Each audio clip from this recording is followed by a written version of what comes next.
एउटा हराभरा खेतको कल्पना गरौँ। स्वस्थ बिरुवाहरू एकाएक कुनै पूर्व सूचना बिना नै मर्न थाल्छन्।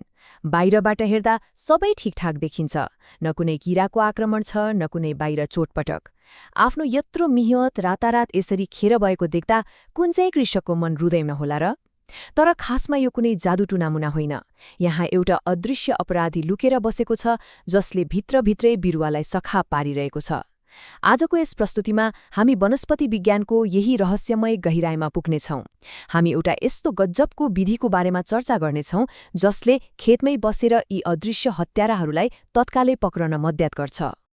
अब विचार गरौँ त, दिउँसोको चर्को घाममा एउटा गोलभेडाको बिरुवा अचानक ओइलाएको देख्दा भित्र खासमा के भइरहेको छ भनेर ठ्याक्कै भन्न निकै गाह्रो हुन्छ।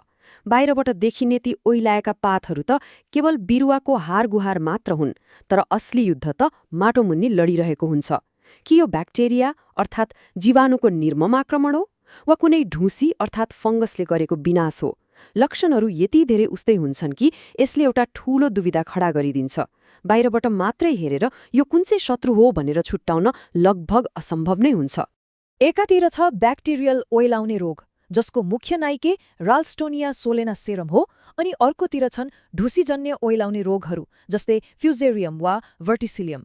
अचम्मको कुरा के छ भने यी दुवै प्रकारका अदृश्य रोगजनकहरूले एक अर्काको यति सटिक नक्कल गर्छन् नि, जो कोही पनि सजिलै झुक्किन सक्छ। बाहिरबाट बिरुवाको पात र हाँगा मात्र हेरेर ल यो त ब्याक्टेरिया हो वा यो त ढुसी हो भन्नु भनेको त पुरै आँखा चिम्लिएर तिर हान्नु जस्तै हो। खेती गर्नेहरूका लागि यो अत्यन्तै निराशाजनक अवस्था हो। त्यसैले यो दुविधालाई चिर्न एउटा सटिक र तुरुन्तै नतिजा दिने फोरेन्सिक विधिको आवश्यकता पर्छ। अनि यहीँनिर प्रवेश हुन्छ एउटा अत्यन्तै प्रभावकारी र रोचक विधिको, जसलाई ऊस टेस्ट अर्थात् ब्याक्टेरियल र्याल परीक्षण भनिन्छ।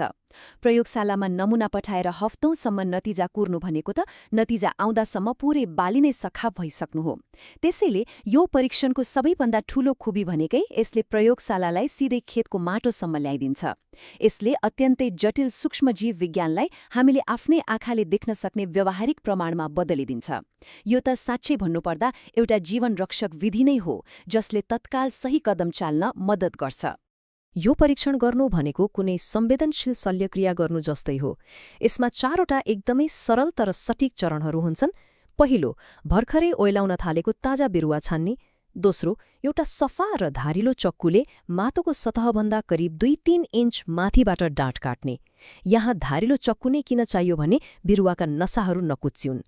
तेस्रो चरणमा एउटा सफा सिसाको गिलासमा पारदर्शी र शान्त पानी तयार गर्ने, र अन्त्यमा त्यो काटिएको डाँठलाई पानीमा डुबाएर राख्ने। यहाँनिर चाहिँ हात एकदमै स्थिर हुनुपर्छ है।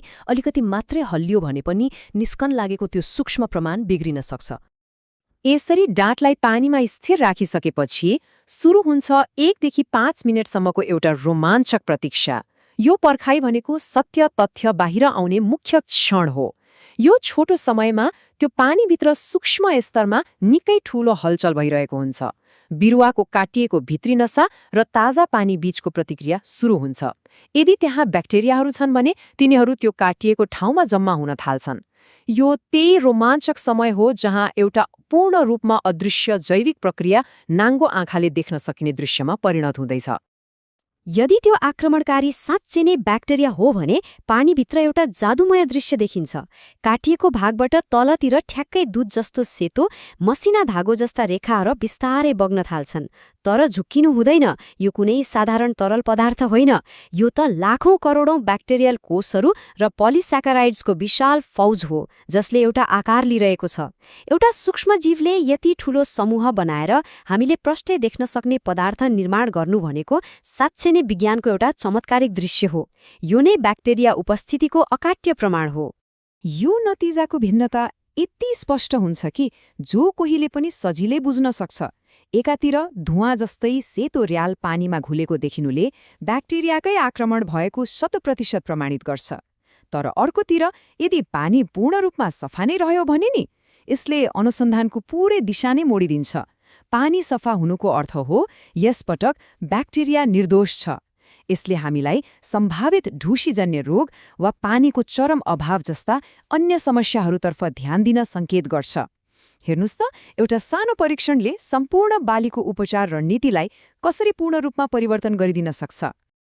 अब यो सेतो पदार्थ कसरी र किन बाहिर निस्कन्छ भनेर बुझ्नको लागि हामीले बिरुवाको भित्री संरचना अर्थात् जाइलमलाई बुझ्नुपर्छ। जाइलम भनेको बिरुवाको अत्यन्तै जटिल जैविक प्लम्बिङ प्रणाली जस्तै हो। हरेक दिन यो प्रणालीले गुरुत्वाकर्षणको विरुद्धमा काम गर्दै जराको गहिराईबाट पानी र पौष्टिक तत्त्वहरू तानेर बिरुवाको सबैभन्दा माथिल्लो पातसम्म पुर्याउँछ। यो प्रकृतिको एउटा उत्कृष्ट इन्जिनियरिङ हो र जब यही यति महत्त्वपूर्ण प्रणालीमा आक्रमण हुन्छ तब ब्याक्टेरियाको विनाशकारी उद्देश्य कति भयानक रहेछ भन्ने कुरा छर्लङ्ग हुन्छ। ती आक्रमणकारी ब्याक्टेरियाहरूको मुख्य हतियार भनेकै भौतिक अवरोध खडा गर्नु हो। जाइलम प्रणालीभित्र पुगेर जब तिनीहरू अत्यन्तै छिटो आफ्नो सङ्ख्या बढाउँछन्, तिनीहरूले एउटा बाक्लो र टाँसिने स्लाइम अर्थात् र्याल उत्पादन गर्छन्। यसले गर्दा पानीको प्राकृतिक बहाव पुरै बन्द हुन्छ र बिरुवा निसासिन्छ। जब त्यो संक्रमित र भित्र उच्च दबाव भएको डाँठलाई काटेर पानीमा राखिन्छ, बिरुवाभित्रको च्याप र ब्याक्टेरियाको अत्यधिक भिडले गर्दा त्यो बाक्लो पदार्थ बाहिर धकेलिन्छ। यही भौतिक विज्ञानको कारणले गर्दा नै त्यो सेतो र्याल पानीमा निस्किएको हो। अनि यसरी यो रहस्य सुल्झिन्छ।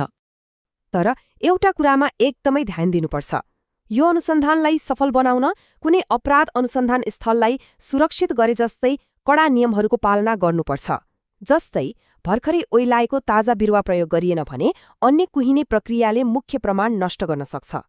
त्यस्तै एकदमै सफा पानी प्रयोग गर्नुपर्छ ताकि सानोभन्दा सानो प्रमाण पनि सजिलै देख्न सकियोस्। र सबैभन्दा महत्त्वपूर्ण कुरा, प्रयोग गरिएको चक्कुलाई 10% ब्लिच वा अल्कोहलले अनिवार्य सफा गर्नै पर्छ। यदि एउटा संक्रमित बिरुवा काटेको चक्कु सफा नगरी अर्को स्वस्थ बिरुवामा प्रयोग गरियो भने अनुसन्धान गर्ने व्यक्ति आफै नै अनजानमा यो महामारी पुरै खेतभरि फैलाउने मुख्य कारण बन्न पुग्छ। यो सम्पूर्ण अन्वेषणले साँच्चै नै एउटा निकै गहिरो सोच उत्पन्न गराउँछ। हाम्रो आफ्नै खुट्टामुनि माटोको गहिराईमा यस्ता अरू कति अदृश्य सूक्ष्म युद्धहरू निरन्तर भइरहेका होलान्। हरेक दिन कृषि क्षेत्रमा जीवन र मरणका यस्ता अनगिन्ती जटिल जैविक लडाईहरू चलिरहेका हुन्छन्। ऊज परीक्षण जस्तो एउटा सानो र सरल विधिले केही क्षणको लागि मात्रै भए पनि प्रकृतिको त्यो लुकेको पर्दा उघारिदिन्छ र हामीलाई त्यो अदृश्य संसारको दर्शन गराउँछ। यसले हामीलाई प्रकृतिको पारिस्थितिक प्रणाली कति सूक्ष्म, कति जटिल र कति सङ्घर्षपूर्ण छ भन्ने कुराको गहिरो महसुस गराउँछ।